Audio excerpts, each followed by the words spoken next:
I am the true daughter cast adrift, when my biological parents, accompanied by the girl who has usurped my life for 17 years, found me. I was clad in provocative attire, fervently contributing to the atmosphere in a bar. My voice hoarse from the exertion, their eyes reflected a tumult of emotions, instinctively tightening their embrace around the serene and beautiful girl beside them. Just half an hour prior, I was merely a spirited girl, eking out a living as a lively presence in that very bar. Yet, in a mere 30 minutes, I transformed into the true daughter of Song Jincheng, the wealthiest man in the city, who had been mistakenly swapped at birth. Within the opulent confines of a VVIP box, for individuals sat upright, encircling a girl who radiated tranquility and beauty, resembling a princess at the center of their attention. A regal woman, her eyes glistening with unshed tears, struggled to contain her sobs as she cautiously inquired, "You are Su Cece, 17 years of age, residing in Hengshui village, correct?" I spat out the chewing gum from my mouth, responding with a nonchalant aha, my voice echoing like a quacking duck in the solemnity of the room. Having exerted myself too fiercely that night, my throat was left raspy, prompting the need to request additional compensation from the director. The woman could no longer restrain her emotions. She abruptly pulled me into her arms, weeping openly. "My poor daughter has suffered.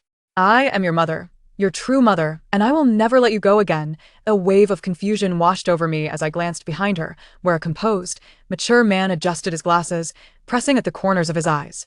I clenched my fists, allowing the woman to embrace me as she cried. A young man approached, assisting the woman to her feet and scrutinizing me from head to toe, a flicker of displeasure evident in his gaze, yet he still guided us to the sofa.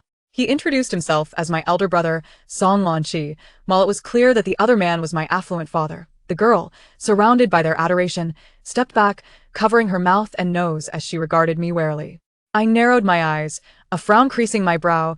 My wealthy father leaned in to whisper something to her, and the woman, who had just been sobbing, released her hold on me, turning to embrace the girl with affection, saying, "Ningyue is allergic to alcohol, Cece. Have you been drinking?" I shook my head, perhaps having merely absorbed the scent of alcohol lingering in the air. My dear brother swiftly lifted me, as if I were a pariah, and ushered me towards the door. "Su Cece, you are still a student. You must not dress like a courtesan, nor should you reek of alcohol, as it could harm Ningyue." I shrugged off his hand, fixing my gaze on Song Ningyue, my voice hoarse as I queried, "So, she is the false princess who has enjoyed 17 years of luxury in my stead?" The Song family fell silent, their expressions shifting from shock to guilt, while Song Ningyue cast her eyes downward, remaining mute. My affluent father hastily interjected, "This has nothing to do with Ningyue. The blame lies solely with your adoptive mother, the nurse from the maternal and child health hospital, who callously swapped you with Ningyue when we were unaware." Hearing my father demean my biological mother in such a manner, Song Ningyue bit her lip, her face flushed with shame, tears streaming down her cheeks. "Father," Song Lanqi signaled him with a glance, prompting my wealthy father to realize his misstep and promptly fall silent. Song Ningyue intertwined her fingers, nervously lifting her face, her eyes brimming with tears as she cautiously asked, "Mom and Dad, now that you have found my sister, will you still want me?" My biological mother tenderly embraced her, gently soothing her as one would a child. "What nonsense are you saying, Ningyue? You are so well behaved. You will always be Mommy and Daddy's cherished little girl. And also the beloved little sidekick of your brother," Song Lanqi added, ruffling her hair in agreement. Wiping her tears, Song Ningyue nestled in my mother's embrace, her eyes sparkling with joy. What a harmonious family they seemed, while I felt increasingly superfluous. However, after all these years, I had grown indifferent. Song Ningyue glanced at me, her eyes glinting with pride and a hint of provocation. Ah, how intriguing. Her gaze mirrored that of her mother. Tonight, they were set to take me home, and the director, who had been lingering at the door, approached with a bottle of water in hand. "Oh my goodness, the richest man is your father. Yet, why do you appear so discontent?" I gulped down several mouthfuls of water, soothing my parched throat, responding evasively, "Hey, Director, could we settle today's wages?" His eyes widened in disbelief. "You're the daughter of the wealthiest family. Do you still care about such trifling amounts?" I spread my palm and offered him a slight smile. Why should I forego what I am owed? I intended to visit the changing room, but Song Lanqi promptly pulled me onto the chauffeur-driven vehicle. This outfit had been borrowed from the DJ, and I had promised to return it tonight. Never mind, my throat hurt, and I didn't want to waste breath explaining. My biological parents and brother surrounded Song Ningyue, seated at the farthest point from me, as if guarding an endangered species. I cast a fleeting glance before turning my gaze out the window, exuding an air of aloofness and dominance. My mother smiled awkwardly, attempting to reassure me. Cece, your sister is allergic to alcohol. We haven't touched a single drop since her birth, so please don't take offense. I cleared my throat, nonchalantly remarking, a sheltered flower is indeed delicate, unlike me, a wild child, who could break a leg and no one would care. The only reasons I have survived this far are my resilience and a stroke of luck in encountering kind souls like Grandma Want Luck. Is it truly fortunate to be found by wealthy relatives? Ah, what a damned life it is. I let out a helpless, bitter chuckle, and everyone fell into silence. Song Mingyue, who was under close watch, spoke up with a choked voice. Cece, I'm sorry. It's all my fault that you've suffered so much. Why was she crying again? Were those two dark hollows on her face like springs? I yanked off the pink wig, roughly tousled my short bob, and snapped impatiently. Please, don't cry as if your own mother died. Anyone would think you're the one enduring hardship. Do you think shedding a few crocodile tears can atone for your mother's 17 years of sins? If you want to apologize, show some sincerity. I won't ask for much. Just go live with your birth mother for a year. Do that, and I'll forgive you immediately. Song Mingyue instantly stifled her sobs, her body trembling uncontrollably as she clutched my parents' hands, shaking her head frantically. My wealthy father sighed helplessly, rubbing his temples. My birth mother patted Song Mingyue's back to soothe her and finally spoke after a long pause. Cece, we will do everything in our power to make up for what we owe you, but the mix-up at birth has nothing to do with Mingyue. Please don't take your anger out on her. Mingyue is gentle, pure-hearted, and kind. Her apology is absolutely sincere. Can you, for our sake, not hold a grudge against her? She will be a wonderful sister. I widened my eyes in disbelief. Was I the one picking a fight? She was the one putting on a hypocritical act, practically begging for criticism. My older brother, who had never been particularly fond of me, took a deep breath, put away the phone he had been fiddling with since we got in the car, and looked at me seriously. Cece, watch your language. We are all delighted to have you back in the family. We can live harmoniously together, and I believe you can too. From now on, please stop targeting Mingyue, alright? Also, places like nightclubs and bars, these disreputable spots, you should avoid them from now on. Our parents are people of status, and as a daughter of the Song family, you must act in a manner befitting your position. Take Mingyue as an example. Learn painting, play the piano, and attend gatherings of successful individuals. It will greatly benefit your future. Mingyue excels in every aspect. You can always seek her guidance whenever you're unsure. My birth parents nodded along, smiling approvingly at Song Mingyue as if she were the family's pride and joy. And the so-called pride of the Song family, buoyed by a few compliments, quickly forgot her earlier distress. With wide, innocent eyes, she had the audacity to lecture me. Sister, everything brother says is for your own good. Bars are filled with foul air and are no place for respectable people. If you want to listen to music, I can play the piano for you. The music in bars is just noisy and vulgar. It lowers your standards. On the surface, her words seemed earnest and well-intentioned, but underneath, she was insinuating that I was neither respectable nor refined. Did she really think I went there for the music and dancing? Truly, a princess ignorant of the world's hardships. I slapped the 130 yuan I had just earned onto the armrest of the sofa. If your birth mother had shown me even a shred of kindness, a minor like me wouldn't have had to work in such places late at night. Then I snatched the money back and stuffed it in my pocket, sneering.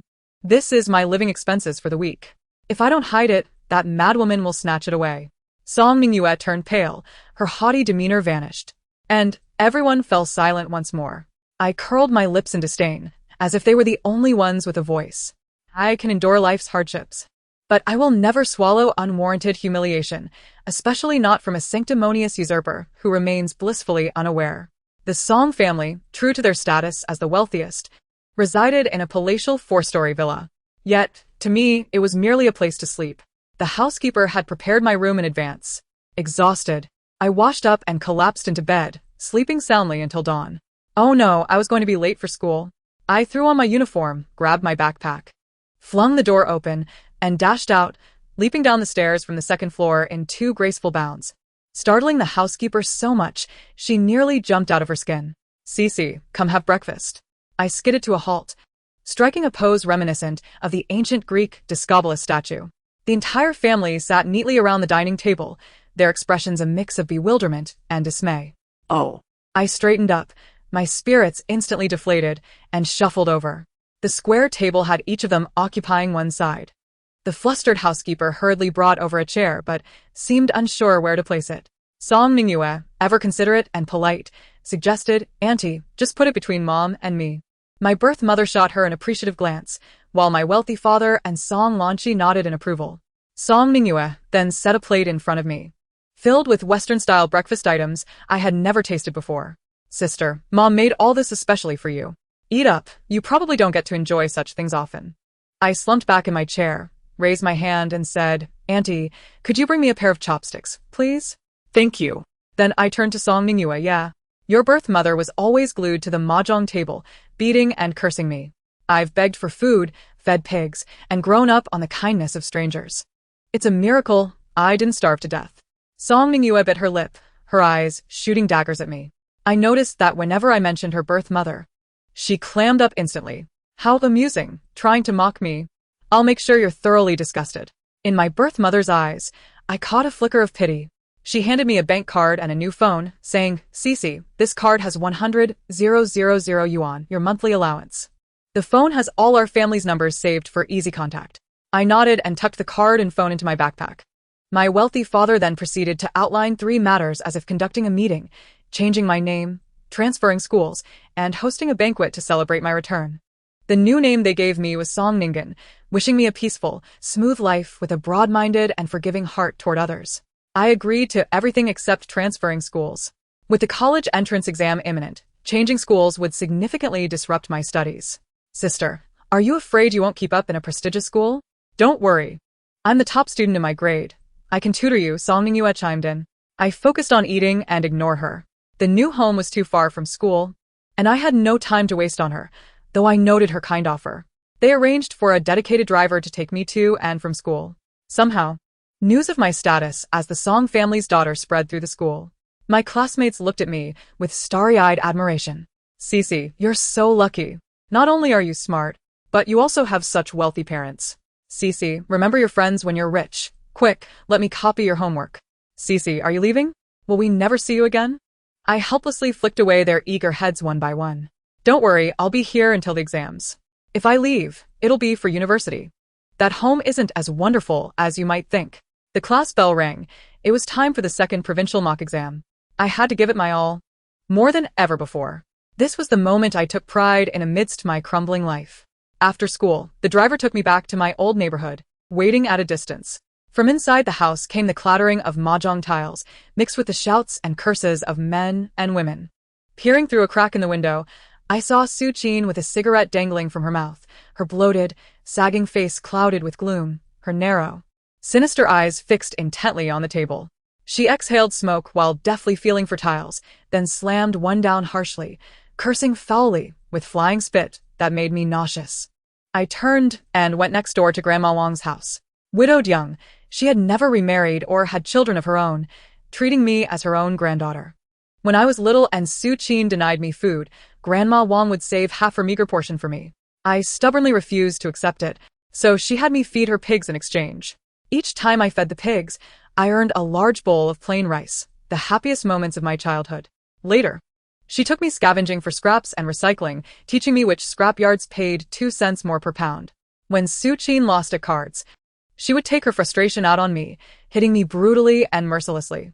At the tender age of 12, I trailed her into the city, only to be discovered. A stick as thick as my arm brutally shattered my leg. She then departed, resuming her game of mahjong. It was Grandma Wang who, with all her meager savings collected from scavenging, carried me on her back for 10 miles to the clinic to mend my leg. Though it healed, I was left with a long, unsightly scar. Yet, I was indifferent. A scar on my already battered body was hardly a burden. I thought to myself that spending my life alongside Grandma Wang would be a form of happiness. However, she fell ill recently and required substantial funds. As I gazed at the meager savings, discontent brewed within me, igniting a sense of injustice.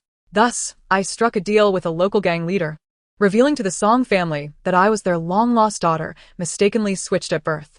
Regardless of whether they would accept me, they would surely offer a handsome sum for the sake of their reputation. Indeed, the allowance of the Song family's daughter could alleviate my immediate financial woes. Ignoring Grandma Wang's protests, I scooped her frail, emaciated form into my arms and made my way to the driver. I brought Grandma Wang to the hospital and arranged for a caregiver through the nurse before returning to the Song family's villa. A grand banquet was held that weekend to celebrate my return home. Invited were not only the relatives and friends of the Song family, but nearly all the prominent figures in the city. The villa was ablaze with lights, bustling with activity. Song Ningyue donned a pure white haute couture princess gown, engaging merrily with a group of peers. In contrast, I chose a black gown that enveloped me completely. As my biological mother led me down the spiral staircase, all eyes converged upon me. The worldly wise individuals present showered me with compliments on my beauty, likening me to my mother. No doubt she is her daughter. The words biological daughter pierced Song Ningyue's heart, stripping her of her sense of security. The flattery that once belonged solely to her now felt threatened. Her gaze turned icy, regarding me as a rival poised to usurp her spotlight. Our eyes clashed in a silent duel, neither willing to yield. As soon as we reached the bottom of the staircase, Song Ningyue adopted a facade of submissiveness. Approaching me with her friends, she gently took my hand, humbly introducing me to the wealthy scions present.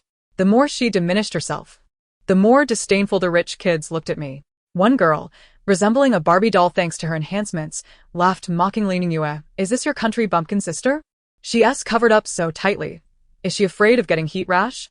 The wealthy kids erupted into laughter at my expense. Song Ningyue quickly interjected, displaying her understanding. Zishuan, please don't speak ill of my sister.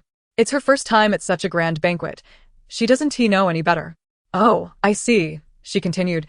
I heard she used to feed pigs. Do you think she might still smell of pig droppings?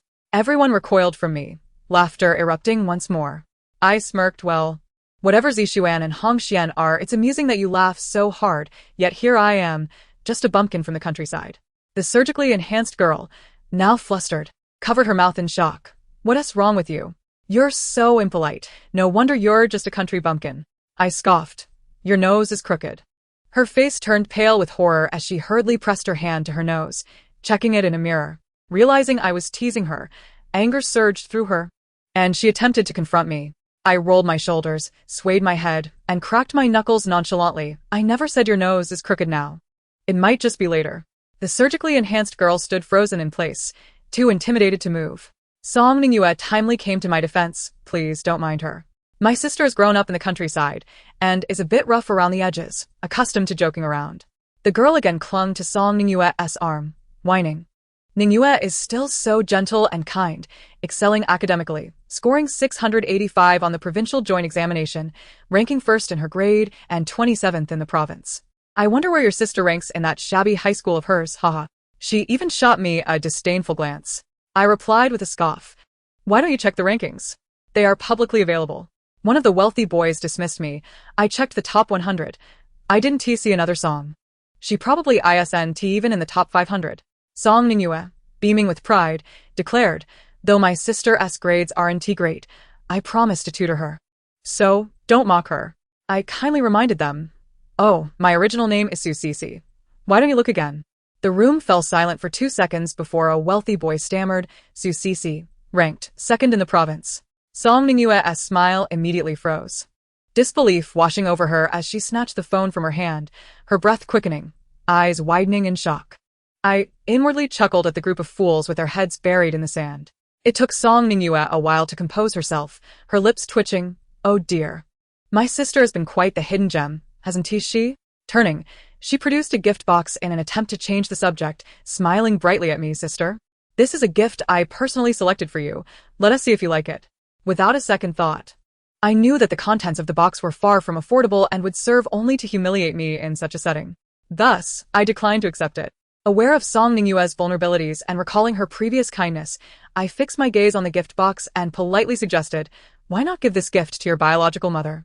She could exchange it for money and perhaps stay at the card room for 7 days and nights. Song Ningyue's face suddenly flushed, tears welling in her eyes. Sister, I meant well. Why must you belittle me? I raised an eyebrow, incredulous that she could utter such words. Whatever I desired, my parents would naturally provide. Her goodwill should be directed towards her biological mother, who had meticulously orchestrated her lavish lifestyle. One must not become an ungrateful wolf. With the phrase biological mother echoing repeatedly, Song Ningyue squirmed, wishing for a hole to swallow her whole. A tall, burly boy looked at her with pity, standing up and looming over me. You better apologize to Ningyue. Even if you are Song Bobo's daughter, I want to go easy on you. Big guy. Are you so eager to defend Song Ningyue because you fancy her? What exactly do you like about her? Is it her tea-making skills?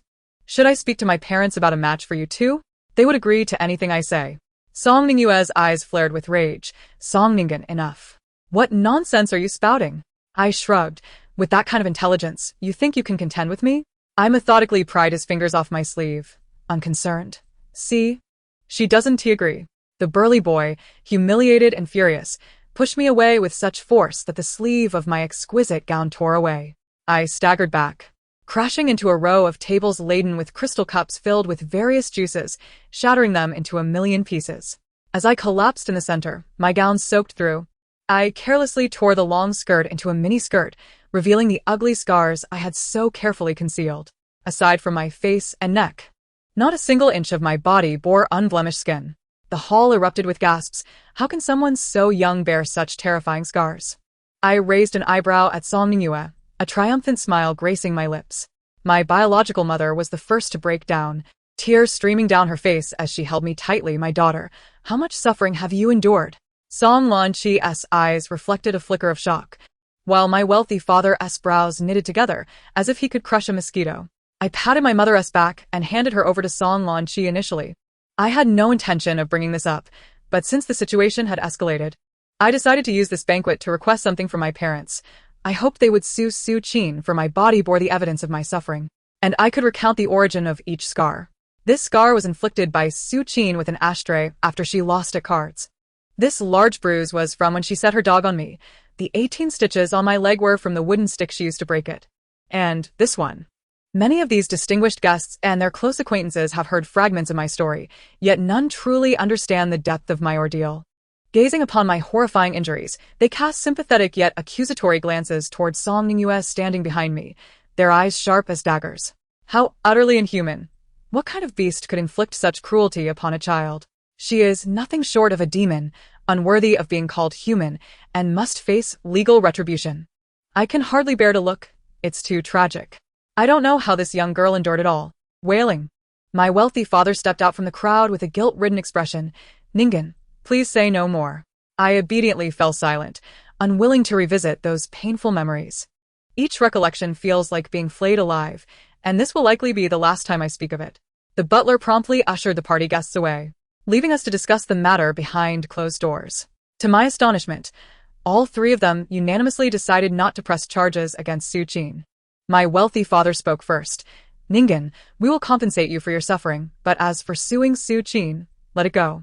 My heart sank, and I turned to my biological mother. Is that your wish as well? Her eyes red from crying.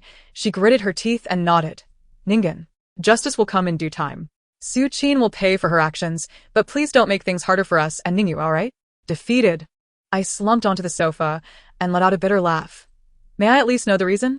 Their pitying gazes all fell upon Song Ningyue. Song Lanqi, who had remained silent until then, sat beside me and spoke earnestly. Ningen, if we sue Su Qin, she will surely go to jail, and that would severely impact Ningyue's future. We've watched Ningyue grow up. She's considerate, filial, and bright. We can't bear to see her future ruined because of her monstrous mother. We will love you twice as much from now on. Can you understand our heartfelt intentions? Faced with such emotional blackmail, I was left speechless. I wasn't hurt by their doting on Song Ningyue. I wasn't hurt by their criticisms of my behavior. But when I revealed the scars I had earned with my life, and they chose to let the perpetrator go unpunished, my heart turned to ice. Weakly, I stood up and let out a soft scoff. I understand. But let me remind you, I've fought with others, I've scrounged for food with dogs. My temper isn't the best. So, keep a close eye on Song Ningyue. As long as she doesn't provoke me, I have no interest in causing trouble for anyone. As for Su Qin, she must pay. If you won't act, I'll take matters into my own hands. With the college entrance exams approaching, I must give it my all. Only by relying on myself can I break free from this suffocating cage. Every day before returning to the villa, I visit Granny Wang. Thankfully, her surgery was successful, and the caregiver is taking good care of her. Back at the villa, aside from meals, I spend most of my time in my room studying. Another weekend arrived, and my biological parents and brother were invited to a banquet, leaving only Song Ningyue and me at home. I studied until 8 o'clock, then went downstairs for a glass of water. As I headed back upstairs, Song Mingyue stopped me. Song Ningen, halt. Since the Song family had sided with her and declared they wouldn't pursue Su Qin, Song Mingyue didn't even bother pretending in front of me anymore. No more tears or self-pity. She now spoke to me with the air of the Song family's young mistress. I rolled my eyes and continued toward my room. Just then, the nanny passed by downstairs, and Song Mingyue immediately switched personas. Sister, since mom and dad aren't home, could you chat with me? If I left too abruptly, the Song family would accuse me of being uncouth. Besides, I was curious what new scheme she had concocted over the past few weeks. I clicked my tongue at the nanny downstairs, and she looked up. Greeting, young miss, 2nd Mississippi Annie. Could you come up here for a moment? The nanny ascended and stood against the wall between us. I smiled faintly. Auntie, please bear witness, so no one later claims I pushed them down the stairs after grabbing my hand. The nanny looked confused, glancing between us with question marks in her eyes. Song Mingyue's face shifted through a spectrum of colors, like a thief whose plot had been exposed. I sneered. All right. What do you want to talk about? Go ahead. Song Mingyue shot an annoyed glare at the nanny. Auntie, step back a bit. I need to have a private word with my sister. Only after I nodded did the nanny move away. Song Mingyue flashed a triumphant smile. Sister, which university are you aiming for? I'll make sure to avoid it and not attend the same one. Don't worry, the schools I'm applying to are out of your league. Song Mingyue's face darkened, her tone icy. Song Ningen, what's so great about good grades? You're still unloved by your parents. And you're their biological daughter. How pathetic that I, the mistaken one, live more freely than you. Successfully provoked, I gritted my teeth and glared at her. Seizing the moment, Song Mingyue pressed on. Song Ningen, let me tell you one more thing, but you mustn't tell Mom. Seeing me too furious to speak, she reveled in her triumph. Actually, Dad knew about you all along. He just didn't want to acknowledge you. Do you know why? I snarled through clenched teeth. What did you say? Because he knew that growing up in such an environment had corrupted you to the core. Even if he brought you back, you couldn't be salvaged. So, he decided to ban you. Each word pierced my heart, and in a fit of rage, I splashed the water from my glass into her face. She lowered her head, then looked up with a sinister grin that sent a shiver down my spine. My dear sister, you fell right into my trap. With that, she collapsed to the floor, clutching her face and writhing while screaming, my face. Help, help, sister. Why did you throw alcohol on me? You know I'm allergic to it. Call an ambulance, call an ambulance. At that moment, the Song family returned from the banquet and witnessed the scene. Song Lanchi rushed over in a few strides, scooping up Song Mingyue. As her hands fell away, her face was covered in red rashes. My wealthy father hurried over, demanding from the nanny what had happened. The nanny, unaware of our conversation, had only seen me splash Song Mingyue. He snatched my glass, sniffed it, and immediately glared at me. Why is there alcohol in this cup? Before I could explain, he slapped me hard across the face, shattering the glass on the floor, and shattering my heart along with it. My head snapped to the side, and I tasted blood on my tongue. He roared at me in fury. You really are rotten to the core. I never should have brought you back. It took me 2 seconds to process. Song Mingyue had been telling the truth. My biological mother wept hysterically, even more distraught than when she saw my scars.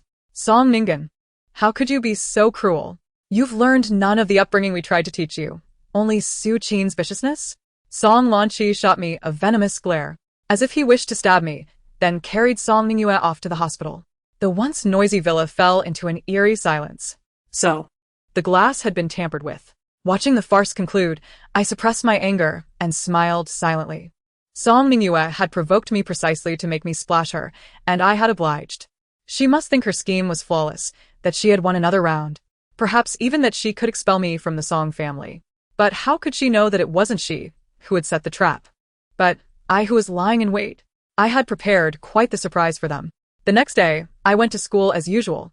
And even the driver looked at me with resentment. Song Mingyue is academically gifted, well-mannered, and humbly seeks guidance from her brother, which satiates his vanity of being admired, as well as fulfills their parents' expectations of a good child. Thus, the Song family holds her in high regard. This affection extends even to the butler, maid, and driver. If her meticulously crafted facade were to be unveiled, would they still support and cherish her? I am truly curious to witness such a scenario. It would undoubtedly be intriguing. In the evening, I continued my visits to Grandma Wang, even contemplating an overnight stay at the hospital, as that home felt suffocating.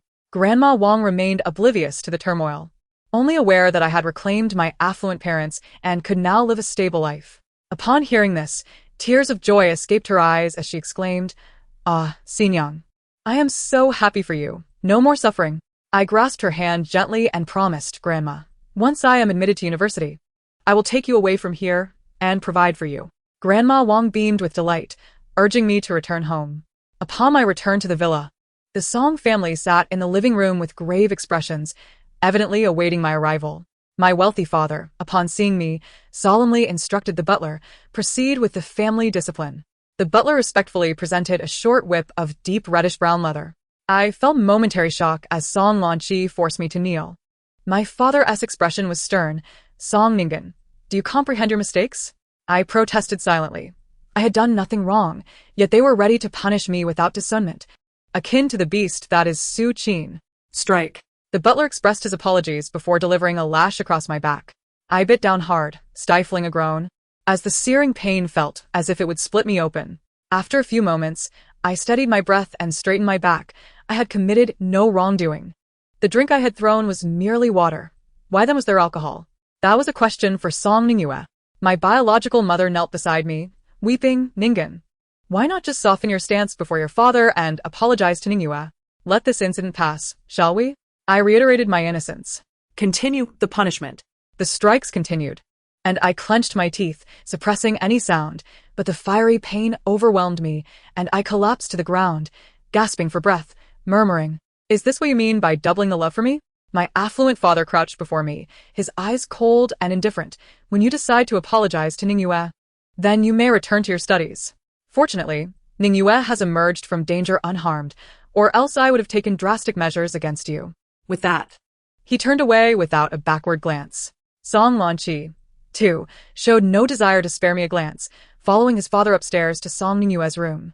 My biological mother helped me up, placed me on the sofa, instructed the maid to apply medicine to my wounds, and left in tears. I had intended to reveal my surprise to them after the college entrance examination, but evidently, they could no longer wait. I sat on the sofa throughout the night, while the Song family assisted Song Ningyue downstairs for breakfast, ignoring my presence entirely. Dejected, I approached the dining table and addressed my father. "Dad, I acknowledge my mistakes." He remained stoic. "You should apologize to Ningyue." I understood. If I were to apologize, it must be done sincerely. I proposed to hold a press conference under my father's name, to formally apologize to my sister Ningyue, commending her for her magnanimity and forgiveness. Simultaneously, I aimed to declare my commitment to harmonious relations with her and the family. My sincerity stirred even my own emotions. My affluent father gazed at me in astonishment, nodding after a moment. "It is indeed a significant matter for the Song family's daughter to reclaim her heritage, as only those present at the last banquet are aware. A press conference is warranted to publicly acknowledge this, which would greatly benefit the company's reputation." My biological mother pulled me down to sit, smiling. "Now, that's my good daughter." Song Ningyue cast a challenging glance my way, a smug smile adorning her face. At her behest, the press conference was held the day after her health improved, with only 10 days remaining until the college entrance examination. That day, a throng of reporters and internet celebrities filled the conference room. The event was presided over by Song Lanqi, while my biological parents sat below, beaming with smiles. Song Ningyue sat on stage, waving at the reporters with a smile, striking various poses for the cameras. I stood beside her, my expression devoid of emotion, my gaze fixed on the entrance of the conference room. Only when the familiar, trembling figure of Su Qin appeared within my line of sight did I exhale a sigh of relief. With everyone present, I signaled for the proceedings to commence. Song Lanqi delivered a commendable introduction, outlining my identity as the Song family's eldest daughter and briefly recounting my story of being misplaced at birth. After half an hour of meandering, he finally addressed the day's main topic. Handing the microphone to me, he joined our parents in the audience. Taking a deep breath, I met the hopeful gazes of my biological parents and began, "Good morning to all the reporters and esteemed guests. Today, I stand here not merely to reclaim my heritage, but more importantly, to apologize to my sister, who has graciously endured a life of luxury for 17 years. As many of you know, we were switched at birth." The cameras flashed, directed at both Song Ningyue and me. "Why am I apologizing?" I continued, "Because I knew my dear sister is allergic to alcohol. Yet, I doused her with it, resulting in her emergency treatment and nearly costing her life. A murmur of shock rippled through the audience.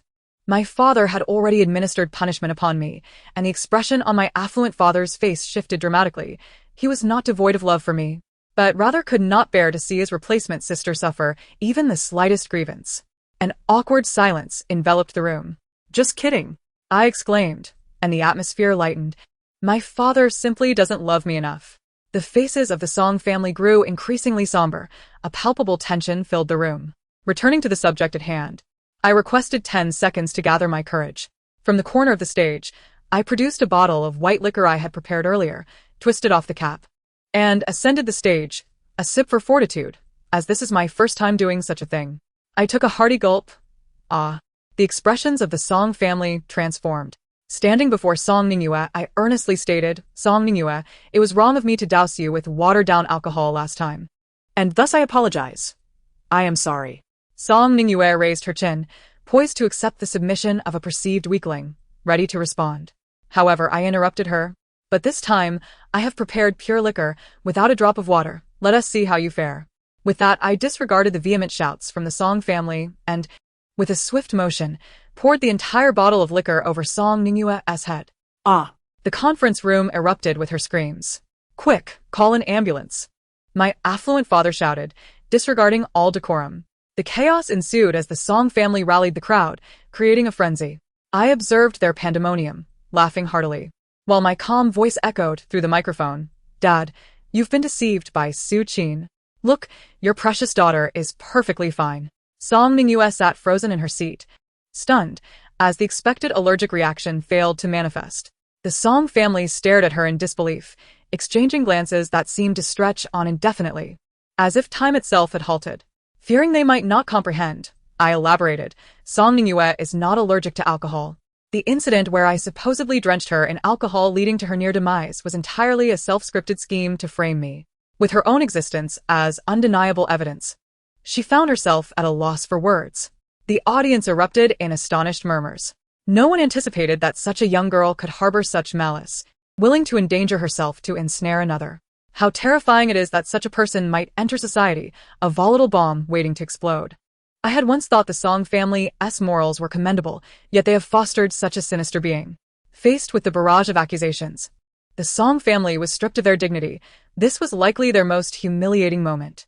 Song Ningyue's complexion drained of color, and in the face of the derisive gazes and scornful remarks from the crowd, she was left utterly humiliated, tears streaming down her face, unable to articulate her distress.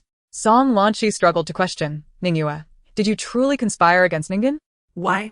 The wealthy father, undeterred, rushed forward, seizing Song Ningyue's shoulders and shaking her desperately. "Why aren't you allergic? Why aren't you allergic?" Observing their grotesque display, I felt nothing but revulsion. It was merely an excuse concocted by Su Qin to exploit your compassion and manipulate you into choosing to raise Song Ningyue. Is it not the weak who require more affection? Father.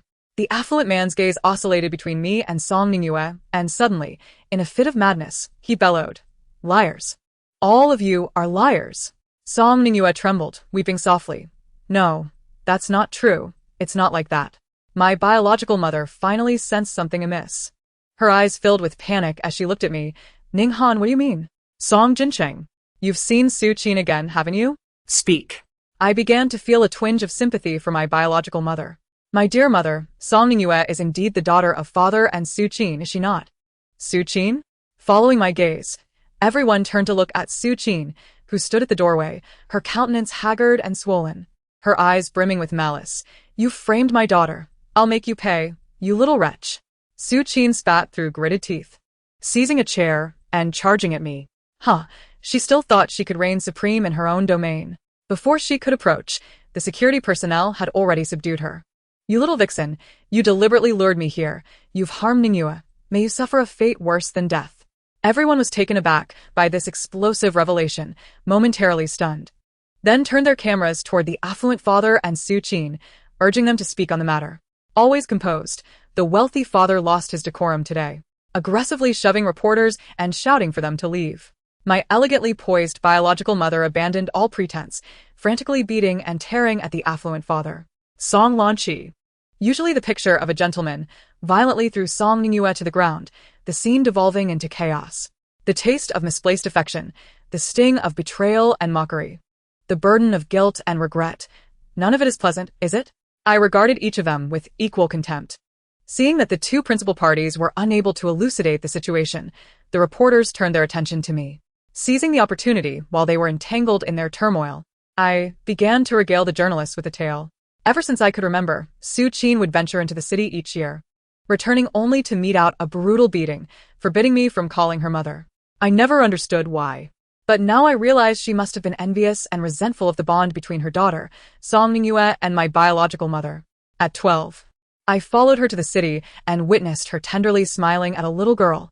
Only then did I comprehend that she was not always so cruel, she was merely harsh toward me. Standing beside her was a man, the younger version of the affluent father. Su Qin assured him that she was taking good care of me, leaving him unconcerned. However, on the way home, Su Qin discovered me, yanked me back home, and broke my leg. After that, she never returned to the city. She no longer needed to work, spending her days playing cards, likely funded by that man. She claimed to be caring for me well, yet she never gave me a single penny. My young heart began to harbor doubt. This woman might not be my mother, and that man could be my father. I scavenged for scraps, collected recyclables, waited tables, and saved enough to secretly undergo a paternity test. The moment I received the results, I felt as though I could soar with joy. Su Qin, she truly was not my mother. A mother would never abuse her own child. As for how Su Qin became pregnant with my father's child, that remains a mystery to me. Having recounted my experiences nonchalantly, I looked up to find several reporters wiping away tears. Major news outlets and online platforms clamored to cover the melodramatic grievances of the Song family. Overnight, the Song family became infamous. My parents divorced and became strangers, due to the affluent father's conduct tarnishing the company's reputation, which severely impacted its profits. Several shareholders united to oust him. All his assets were funneled into covering the company's losses, leaving him with nothing. The impoverished father underwent a drastic personality shift, becoming volatile, often lashing out at Song Ningyue with fists and insults, calling her a jinx. Su Qin was taken to court by my biological mother, likely never to touch a mahjong tile again, a fate worse than death for her. Later, I successfully gained admission to my dream university, while Song Ningyue didn't even sit for the college entrance examination. I moved out of the villa, settling into a quiet community with Grandma Wang. Before the semester began, my biological mother and brother sought me out multiple times to apologize, inviting me back home, but I declined each time. A shattered crystal cup cannot be restored, nor can a broken heart. My biological mother, tears streaming down her face, realized she could never make amends, and resorted to transferring money into my account. I accepted it with a clear conscience, refraining from extravagance beyond my essential needs. Once I graduated and secured a job, I would return this sole link between us. In this life, we owe each other nothing. On the day of the new semester, I joyfully headed to the train station with Grandma Wang and my few belongings, embarking on the journey toward my own new life. Progressing without pause, the future is bright, and I believe I will continue to flourish. The end. Thank you for listening. If you enjoyed it, please subscribe and give a thumbs up for support. Until we meet again in the next story.